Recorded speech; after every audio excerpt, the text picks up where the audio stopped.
नाही करू शकत. पण तुम्हाला वाटतं म्हणून नाही मला वाटत नाही, मला खात्री आहे.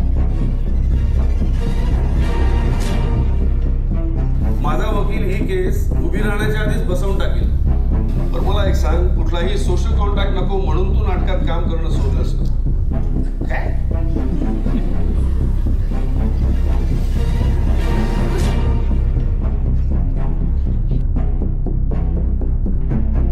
शेअर्सच्या बिझनेसचा काही संबंध नाहीये. मोहन आनंदी आहे कारण मोहन सातत्याने लिहितोय.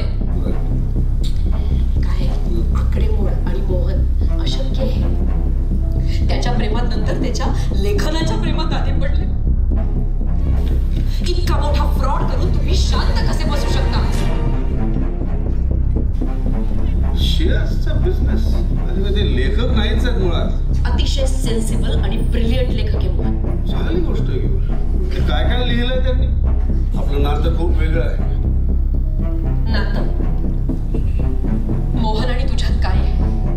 पहिल्याच कादंबरीला साहित्य अकादमी मिळाल्यामुळे यापुढे मी जे लिहिल ते यापेक्षा चांगलं असलं पाहिजे ना. आणि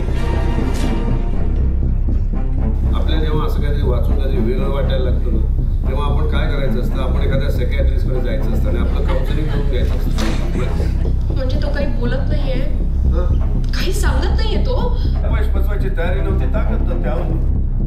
कुठे मोहनचं अस्तित्व? तुमच्या या यक्ष नावाने पुसून टाकलंय तुम्ही.